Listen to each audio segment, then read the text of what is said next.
हाँ जी, plus two class, welcome to your online session of biology. Let us study the new topic, that is pollination. With regard to the previous topic, the different methods of the reproduction, that is asexual, and after that we are going to discuss the sexual methods. In the sexual methods, first of all we have to discuss about the pollination, that is the basic method in the sexual reproduction. Now let us discuss about the pollination, but a very basic method we are going to discuss. The transfer of the pollen grains from the anther to the stigma is called the pollination. Flower ਦੇ ਵਿੱਚ ਦੋ ਤਰ੍ਹਾਂ ਦੇ parts ਹੋ ਗਏ, male or female. Now the male part is anther and the female part is stigma.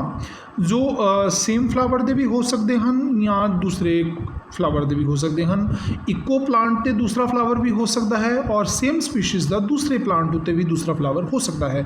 ਕਿਸੇ part ਦਾ ਮੇਲ part ਹੋ ਗਿਆ ਕਿਸੇ ਫਲਾਵਰ ਦਾ, ਔਰ ਕਿਸੇ ਫਲਾਵਰ ਦਾ ਫੀਮੇਲ ਪਾਰਟ ਹੋ ਗਿਆ, ਜਾਂ both in the same flower the same member male and the female.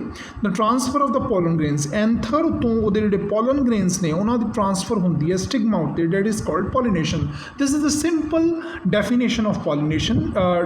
Transfer of the pollen grains from the anther to the stigma is called pollination. Now the pollen grains are immobile. Pollen grains immobile ਹੁੰਦੇ ਨੇ, ਕਹਿਣ ਦਾ ਭਾਵ ਇਹ ਹੈ, ਹੁਣ ਧਿਆਨ ਨਾਲ ਇਸ ਚੀਜ਼ ਨੂੰ ਸਮਝੋ ਕਿ pollen grains immobile ਦਾ ਕੀ ਮਤਲਬ ਹੈ. pollen grains are immobile. pollen grains are immobile means ਜਿਹੜੇ pollen grains ਨੇ ਉਹ ਆਪਣੇ ਆਪ ਕਦੀ ਵੀ ਮੂਵ ਨਹੀਂ ਕਰ ਸਕਦੇ ਇੱਕ ਜਗ੍ਹਾ ਤੋਂ ਦੂਸਰੀ ਜਗ੍ਹਾ. ਉਹਨਾਂ ਨੂੰ ਕੋਈ ਨਾ ਕੋਈ ਮੀਡੀਅਮ ਚਾਹੀਦਾ. ਮੀਡੀਅਮ ਮਤਲਬ ਉਹਨਾਂ ਨੂੰ ਕੋਈ ਸਹਾਰਾ ਚਾਹੀਦਾ, ਉਹਨਾਂ ਨੂੰ ਕੋਈ ਹੈਲਪ ਚਾਹੀਦੀ ਹੈ, ਚਾਹੇ ਉਹ ਕੋਈ ਵੀ ਵਾਇਆ ਬਣ ਕੇ ਆ ਜਾਏ, ਚਾਹੇ ਉਹ ਐਨੀਮਲ ਹੋ ਸਕਦਾ ਹੈ, ਚਾਹੇ ਉਹ ਹਵਾ ਹੋ ਸਕਦੀ ਹੈ, ਚਾਹੇ ਉਹ ਪਾਣੀ ਹੋ ਸਕਦਾ ਹੈ, ਚਾਹੇ ਉਹ ਮੀਂਹ ਹੋ ਸਕਦਾ ਹੈ, ਚਾਹੇ ਉਹ ਮਤਲਬ ਕੋਈ ਹਿਊਮਨ ਬੀਇੰਗ ਵੀ ਹੋ ਸਕਦਾ ਹੈ, ਕੁਛ ਵੀ ਕੋਈ ਵੀ ਐਸੀ ਉਹਨਾਂ ਦੇ ਵਿੱਚ ਵਾਇਆ ਪੈ ਜਾਵੇ, ਐਸਾ ਕੋਈ ਉਹਨਾਂ ਦੀ ਹੈਲਪ ਕਰ ਦੇਵੇ ਕਿ ਉਹਨਾਂ ਨੂੰ ਮੋਬਿਲਿਟੀ ਜਿਹੜੀ ਹੈ ਉਹ ਇੱਕ ਜਗ੍ਹਾ ਤੋਂ ਦੂਸਰੀ ਜਗ੍ਹਾ 'ਤੇ ਆਸਾਨੀ ਨਾਲ ਜਾ ਸਕਣ. ਸੋ ਦ ਪੋਲਨ ਗ੍ਰੇਨਸ ਆਰ ਇਮੋਬਾਈਲ.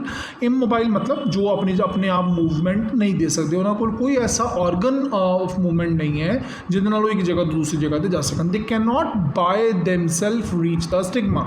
ਉਹ ਆਪਣੇ ਆਪ ਐਂਥਰ ਤੋਂ ਸਟਿਗਮਾ 'ਤੇ ਨਹੀਂ ਜਾ ਸਕਦੇ ਜੇਕਰ ਉਹਨਾਂ ਕੋਲ ਕੋਈ ਮੀਡੀਅਮ ਨਾ ਹੋਵੇ.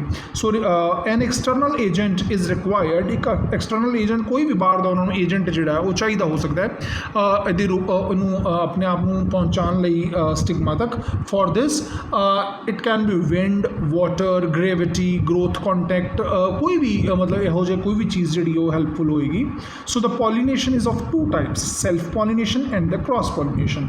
Self pollination and the cross pollination. ਇੱਥੇ ਤੁਸੀਂ ਥੋੜੀ ਟਿਕ ਲਗਾਓ ਕਿ ਦੋ ਕਾਈਂਡਸ ਪੋਲੀਨੇਸ਼ਨ ਦੀਆਂ ਹੋ ਗਈਆਂ, ਸੈਲਫ ਪੋਲੀਨੇਸ਼ਨ ਤੇ ਕ੍ਰਾਸ ਪੋਲੀਨੇਸ਼ਨ. ਸੋ ਸੈਲਫ ਔਰ ਕ੍ਰਾਸ ਬੜੇ ਹੀ ਆਪਣੇ ਆਪ 'ਚ ਸੈਲਫ ਕਲੀਅਰਿੰਗ ਜਿਹੜੇ ਸ਼ਬਦ ਨੇ ਉਹ ਹੈਗੇ ਨੇ ਔਰ ਅਸੀਂ ਇਹਨਾਂ ਨੂੰ ਵਾਰੀ ਡਿਸਕਸ ਕਰਾਂਗੇ. ਸੋ let us discuss the first topic that is called the self pollination. Self pollination ਤੁਸੀਂ ਸਟਾਰਟ ਕਰਨ ਜਾ ਰਹੇ ਹਾਂ.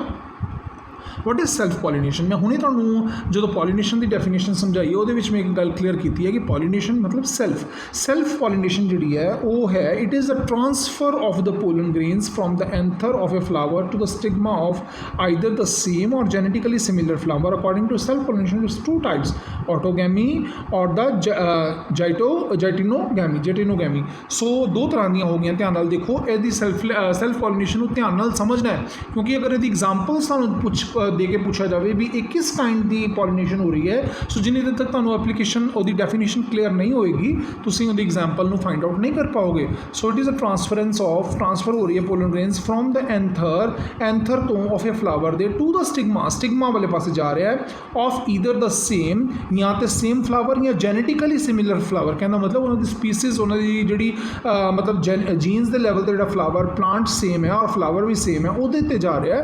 According to self pollination it is of two types, autogamy or geitonogamy. ਉਹ ਮਤਲਬ ਆਪਣੇ ਆਪ ਹੋ ਰਿਹਾ ਹੈ ਜਾਂ ਉਹਨੂੰ ਕਿਸੇ ਤਰੀਕੇ ਦੇ ਨਾਲ ਨੇਬਰ ਆਪਣੇ ਫਲਾਵਰ ਉੱਤੇ ਜਾਂ ਆਪਣੇ ਨੀਅਰ ਅਬਾਊਟ ਕੋਈ ਦੂਸਰਾ ਪਲਾਂਟ ਲੱਗਾ ਹੋਇਆ ਉਹਦੇ 'ਤੇ. ਦੋ ਤਰ੍ਹਾਂ ਦੀਆਂ ਹੋ ਗਈਆਂ, ਜਾਂ ਆਪਣੇ ਪਲਾਂਟ ਉੱਤੇ ਲੱਗਾ ਹੋਇਆ ਸੇਮ ਫਲਾਵਰ ਜਾਂ ਆਪਣੇ ਹੀ ਪਲਾਂਟ ਦੇ ਵਿੱਚ ਵਾਲਾ, ਜਾਂ दूसरे प्लांट ਦੇ ਵਿੱਚ ਜਿਹੜਾ ਕਿ ਸੇਮ ਪ੍ਰਜਾਤੀ ਦਾ ਹੈ। ਹੁਣ ਇਹਨੂੰ ਡਾਇਗਰਾਮ ਨੂੰ ਧਿਆਨ ਨਾਲ ਦੇਖੋ, ਇਹਦੇ ਤਿੰਨ ਤਰ੍ਹਾਂ ਦੀ ਪੋਲੀਨੇਸ਼ਨ ਜਿਹੜੀ ਉਹ ਸ਼ੋ ਕੀਤੀ ਜਾ ਰਹੀ ਹੈ। ਨੰਬਰ 1 ਸਟਿਗਮਾ ਏ ਹੈ ਔਰ ਐਂਥਰ ਏ ਹੈ। ਇੱਥੋਂ ਦੀ ਇੱਧਰ ਇਨਸੈਕਟ ਦੇ ਥਰੂ ਉਹ ਚਲਾ ਗਿਆ, ਕੀ ਚਲਾ ਗਿਆ, ਪੋਲਨ ਗ੍ਰੇਨ ਚਲੇ ਗਏ। ਸੋ ਇਹ ਦੋ ਪਲਾਂਟ ਵਾਲਾ ਹੋ ਗਿਆ, ਮਤਲਬ ਕਿ ਇੱਕ ਥਾਂ ਤੋਂ ਦੂਸਰੀ ਥਾਂ 'ਤੇ ਚਲਾ ਗਿਆ। ਪਲਾਂਟ ਦੀ ਜਾਤੀ ਜਿਹੜੀ ਉਹ ਸੇਮ ਹੈ ਪਰ ਉਹਦਾ ਨੇਬਰਰ ਪਲਾਂਟ ਹੈ, ਠੀਕ ਹੈ।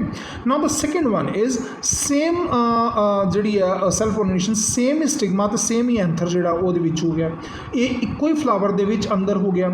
Now the third one is plant same ਹੈ ਬਟ ਫਲਾਵਰ ਅਲੱਗ-ਅਲੱਗ ਹੈ, ਕਿਸੇ ਦਾ ਸਟਿਗਮਾ ਜਾਂ ਕਿਸੇ ਦੀ ਐਂਥਰ ਜਿਹੜੀ ਹੈ ਉਹ ਯੂਜ਼ ਕੀਤੀ ਜਾ ਰਹੀ ਹੈ। ਸੋ ਤਿੰਨ ਤਰ੍ਹਾਂ ਦੀਆਂ ਹੋ ਗਈਆਂ, ਦੋ ਸਪੀਸੀਜ਼ ਸੇਮ ਸਪੀਸੀਜ਼ ਦੇ ਦੋ ਅਲੱਗ-ਅਲੱਗ ਪਲਾਂਟ ਉੱਤੇ ਅਲੱਗ-ਅਲੱਗ ਫਲਾਵਰ, ਇੱਕ ਹੀ ਪਲਾਂਟ ਉੱਤੇ ਇੱਕ ਹੀ ਫਲਾਵਰ ਦੇ ਵਿੱਚ ਉਹਦਾ ਹੀ ਸੇਮ ਫਲਾਵਰ ਦਾ ਸਟਿਗਮਾ ਔਰ ਸੇਮ ਹੀ ਫਲਾਵਰ ਦਾ ਐਂਥਰ ਹੋ ਗਿਆ, ਔਰ ਸੇਮ ਪਲਾਂਟ ਉੱਤੇ ਦੋ ਅਲੱਗ-ਅਲੱਗ ਫਲਾਵਰ ਦਾ ਕਿਸੇ ਦਾ ਐਂਥਰ ਔਰ ਕਿਸੇ ਦਾ ਸਟਿਗਮਾ ਹੋ ਗਿਆ। Now I hope it is clear.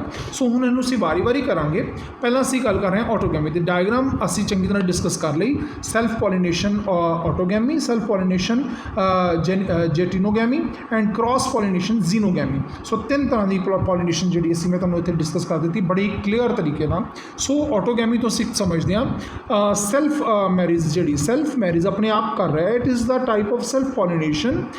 Pollination ही ਜਿਹੜੀ ਹੈ ਉਹ self ਹੈ in which an intersexual and perfect flower is pollinated. Intersexual मतलब ਉਸੇ ਤਰ੍ਹਾਂ ਹੀ ਉਸੇ ਫਲਾਵਰ ਦੇ ਵਿੱਚ ਹੀ ਹੋ ਰਿਹਾ ਹੈ by its own pollen, ਆਪਣੇ ਹੀ ਪੋਲਨ ਦੇ ਨਾਲ। Autogamy occurs by the three method, homogamy ਦੇ ਨਾਲ ਹੋ ਰਿਹਾ ਹੈ। The anthers and the stigma of open flowers are brought together.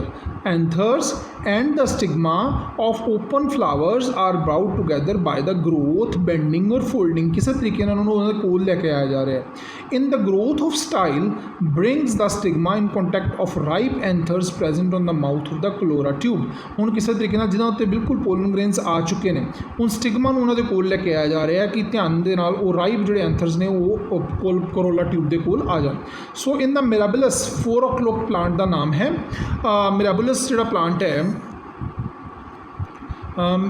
ਉਹਦੇ ਵਿੱਚ the bending of the filaments brings the ripe anthers in contact with the stigma ਦੇ contact 'ਚ ਲੈ ਕੇ ਆਇਆ ਜਾ ਰਿਹਾ। Potato flowers show curling of the style for carrying stigma to the ripe anthers. When cross pollination fails in sunflower, when the cross pollination fails in sunflower, the bifid stigma curls back so as to pick the pollen sticking to the surface of the style.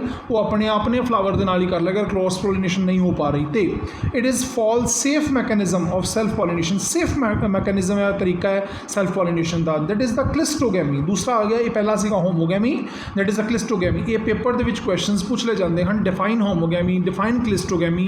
ਸੋ ਇਹ clear ਹੋਣੇ ਬੜੇ ਹੀ ਜ਼ਰੂਰੀ। ਕਲਿਸਟੋ means closed marriage, ਉਹ ਸੀਗੀ self marriage, ਆਪਣੇ ਹੀ plant ਦੇ ਉੱਤੇ ਦੂਸਰੇ ਦੇ ਨਾਲ ਕਰ ਸਕਦਾ ਆਪਣੇ ਆਪ, ਔਰ ਇਹ close ਆਪਣੇ ਆਪ। the flowers are intersexual, they remain closed causing self pollination। ਬੰਦ ਹੀ ਰਹਿੰਦੇ ਨੇ, ਬੰਦ ਫਲਾਵਰ ਦੇ ਅੰਦਰ ਹੀ ਹੋ ਜਾਂਦੀ ਹੈ। So the cleistogamy occurs late in the flowering season in some plants, Commelinea, balsam, oxalis, viola। Now the next is the bud pollination. bud ਦੇ ਵਿੱਚ ਵੀ ਹੋ ਜਾਂਦੀ ਹੈ। So anthers and stigma of intersexual or perfect flower ripen before opening of the bud so that the self pollination take place as a rule। ਹੁਣ ਕਈ plants ਦੇ ਵਿੱਚ ਜਿਹੜੀਆਂ ਬਰਡਸ ਨੇ ਉਹ ਓਪਨ ਹੀ ਨਹੀਂ ਹੋ ਪਾਉਂਦੀਆਂ, ਓਪਨ ਹੋਣ ਤੋਂ ਪਹਿਲਾਂ ਹੀ ਜਿਹੜੀਆਂ ਨੇ ਉਹ ਅੰਦਰ ਹੀ ਪੋਲੀਨੇਸ਼ਨ ਕਰਕੇ ਫਿਰ ਹੀ ਜਿਹੜਾ ਪਲਾਂਟ ਹੈ ਉਹ ਫਲਾਵਰ ਜਿਹੜਾ ਉਹ ਓਪਨ ਕਰਦਾ ਹੈ, ਅਦਰਵਾਈਜ਼ ਉਹਦੇ ਅੰਦਰ ਹੀ ਇਹ ਤਿੰਨੋਂ ਕਾਈਂਡਸ ਜਿਹੜੀਆਂ ਨੇ ਹੋ ਜਾਂਦੀਆਂ। So today the topics are very interesting.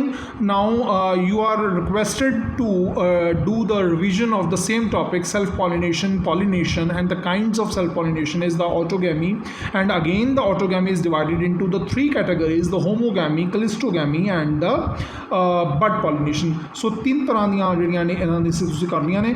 so I hope ਤੁਸੀਂ ਇਹਨੂੰ ਡਿਸਕਸ ਕਰੋਗੇ। ਓਕੇ ਬੇਟਾ, ਥੈਂਕ ਯੂ।